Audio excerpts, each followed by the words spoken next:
At the beginning of a competitive Pokemon player's journey always lies that burning question: where the heck do I start? VGC is such a different beast from in-game battles.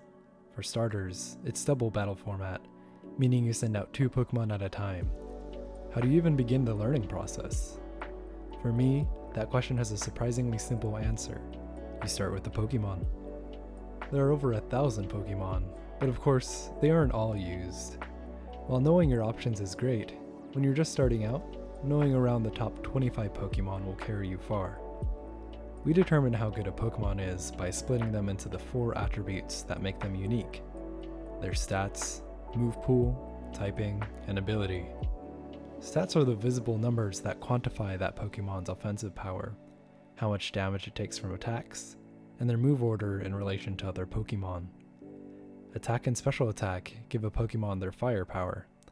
All you've got to know right now about the difference between the attack stats is that some attacks are physical and use the attack stat, and special attacks go off of the special attack stat. Likewise, defense and special defense determine how much damage you take from said attacks. Speed is the simplest stat.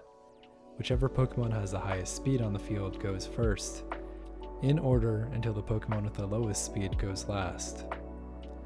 Now, Pokemon aren't just a ball of stats. They also have a move pool, or the culmination of all the moves they can learn. This is usually what defines their role on your team.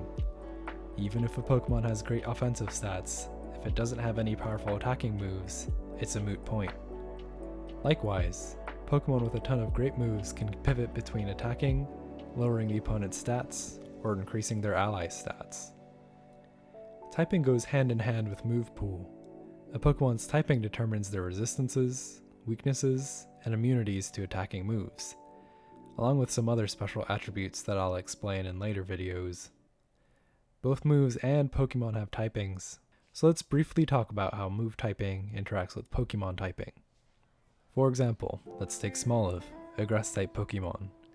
It has a weakness to flying, poison, bug, fire, and ice moves, and it has a resistance to ground, water, grass, and electric moves. This means it takes double damage from the former and half damage from the latter. If a Pokemon has 2 types, like Swampart's water and ground typing, they interact by adding up their weaknesses, resistances, and immunities. Since water and ground are both weak to grass, Swampert takes a whopping quadruple damage multiplier from grass-type moves. In exchange, water Pokemon are normally weak to electric-type moves, but ground is completely immune to them, making the types synergistic by covering for each other. While certain types have a lot of weaknesses, the viability of those typings are relative to what Pokemon are currently popular.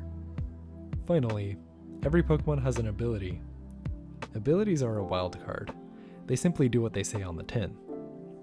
For example, take Pikachu. One of its possible abilities is called Lightning Rod, which redirects all electric-type attacks to Pikachu. This gives Pikachu a potential niche as a guard for partners that are super weak to electric-type attacks, such as Gyarados. While we have established what makes up a Pokemon, we still need to put it into context.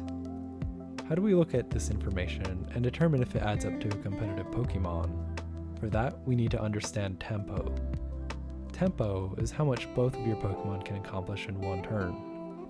For example, if I use an attack that knocks out an opponent's Pokemon before they can attack, that's a high tempo play, because you essentially took away one of their turns. Similarly, lowering an opponent's attack stat and denying them a KO is an example of lowering the opponent's tempo. As we can see, good tempo can be achieved both offensively and defensively. Let's take a look at a few examples of how this is embodied. Fluttermane is the most popular Pokemon in competitive play. Its speed stat is off the charts, only being outsped by 5 Pokemon, most of which aren't too competitively viable. Second, its typing gives it access to both Ghost and Fairy-type moves, the combination of which isn't resisted by any relevant Pokemon. Third, its dynamic move pool has strong attacks that can hit one target or 2 targets, and even moves that help support its partners if necessary, like Icy Wind, which lowers the opponent's speed, and Perish Song, which eliminates all Pokemon on the field after 3 turns. If Flutter Mane is left unchecked, it'll KO any Pokemon in its path before they get a chance to move. If you imagine each Pokemon as having a turn, where its goal is to make an impactful move, getting one of your Pokemon knocked out is like getting a turn skipped. That's a high tempo play. Likewise, defensive Pokemon can lower the opponent's tempo by decreasing the opposing Pokemon's stats.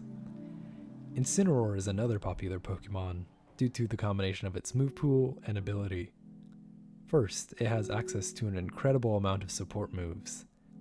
Fake Out is a move that you can only use on the first turn a Pokemon is sent out, but it almost always goes first and makes the target flinch, which literally skips their turn. This gives Incineroar's partner Pokemon a chance to knock out an opposing Pokemon or power itself up. Incineroar also has access to Parting Shot, which decreases the target's offensive stats by a third, then switches Incineroar out. These two moves synergize with each other, but that's not even to mention Incineroar's ability, Intimidate. Intimidate cuts both opposing Pokemon's attack stat by a third just by entering the battlefield. You can see how Incineroar causes chaos just by coming in, disrupting the opponent with the stat debuffs, skipping their turn, and then bouncing. There are several ways to play competitive Pokemon. It's way different from in-game, where you press the strongest attack every time. Now that we have gone over what makes a Pokemon unique, you may think the next step is to create a team. However, creating a team is a lot more complicated than just understanding 6 Pokemon. What I would recommend as your first step is to observe. Watch games from the format you're trying to learn, from the Pokemon YouTube channel or your favorite PokeTuber. And then, when something big happens in the match, make conclusions and do research. Like, wow, why did that attack do so much damage? Or, an ability activated, what does that do? Or, why did that fish jump into that other fish's mouth? Anything you find confusing, use the website Bulbapedia to find out what it is, and use the critical thinking skills learned from this video to understand why that move or ability is good. Seeing the Pokemon in action is paramount, and it's more fun to learn by watching rather than tedious study sessions. The Pokemon battles are what we're here for, aren't they? Thanks for watching, and if you don't mind, please like and subscribe.